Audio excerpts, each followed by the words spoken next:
Curie, This would be a second. motion to dispense with the privilege of the floor. Kraus. Okay, we have a motion by Councilwoman Curie, seconded by Councilman Kraus. We need your votes on the motion.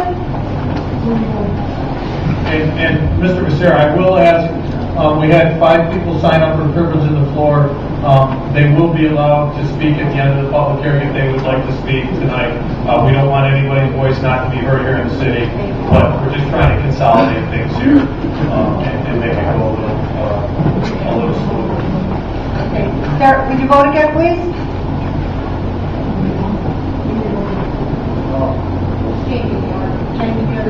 Changing the order of business. Yep.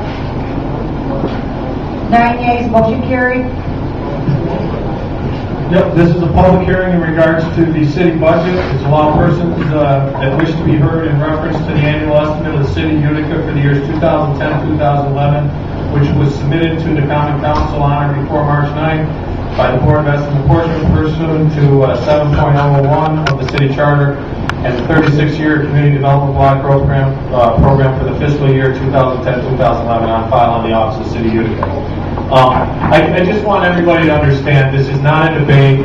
We're so happy that so many people are interested in coming out here and talking about the city government. Personal attacks will absolutely not be allowed. You'll be cut off immediately. If you want to talk about what you think we can do better in the city as your leaders, elected leaders, then that's fine. But any references to individual names or personal attacks will not be allowed. We just cannot allow that. And this is not a question and answer, folks.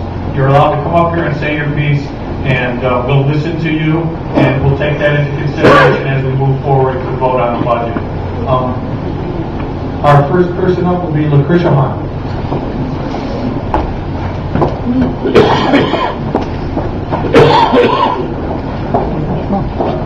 More than 5 people signed up. What's your name again? Yeah. Good evening. Good evening, Common Council.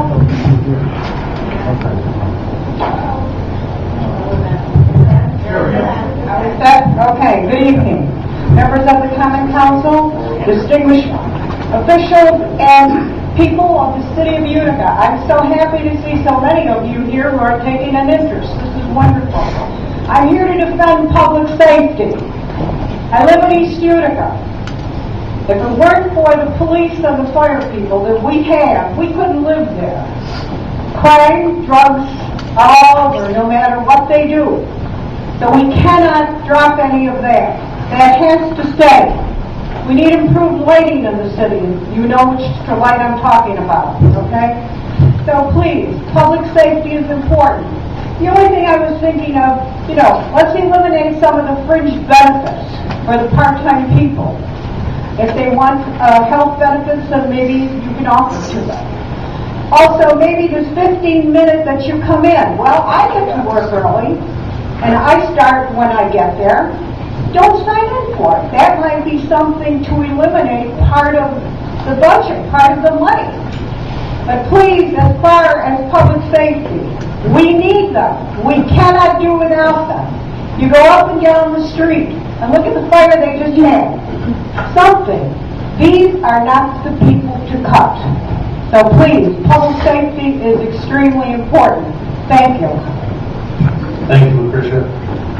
And Wasserman?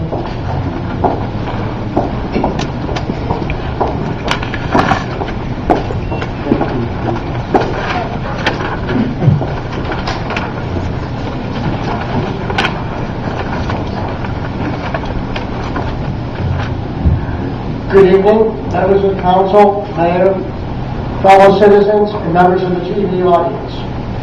On behalf of the Children's Museum, a 47-year-old organization, which is both a tourism and educational resource for everyone, we focus on science, history, and sport. Our tourists come here and spend money. They come from places like Canada, the United Kingdom, almost all states, from Arizona to Florida to Massachusetts, Minnesota, and all other states. Certainly, economic development is part of any budgetary process. We are here as the Children's Museum and its halls of fame to to request a line item budget for the first time in our 47-year history. We thank you for your consideration of that. And I want to end with two quick stories that I always enjoy telling about the Children's Museum and economic development, and also the power of television. The first story has to do with the state of Arizona. A Lionel train set, a 5-year-old and a 7-year-old customer from Arizona. Their parents and themselves were spending money. Last summer in 2009, we installed the Lionel train set thanks to the GE Elephants, so we thank you for that, GE Elephants. As we finished our ribbon cutting, 2 boys, 5 and 7-year-old, said, "Can we use that Lionel train set now?" And that's the classic of what it's all about. They had smiles on their faces after they'd done the science and the history. They've ridden the bicycles and the boats and the trains and the planes. So this is a tourism and educational resource that we very definitely should be funding. The second story has to do with my medical. I was into a medical procedure about 6 weeks ago, and I was being put under for this procedure, but the doctor, Dr. Mercer, looked at me and says, "Are you a common council member?" And I kind of laughed. I said, "Well, almost." And, "But you've probably seen me on TV." "Yeah, I saw you on TV. What's that all about?"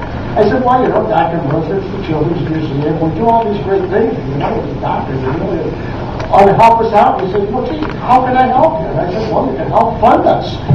And he has got the letter already from us. As you are getting requests, and the members of the council, the mayor have gotten them. Also, I want to make a point, that shows the power of television. So we thank you for your time, and we thank you for making the Children's Museum a line item on the budget. Thank you. Thanks, Butch. Mary Diamond? Amy,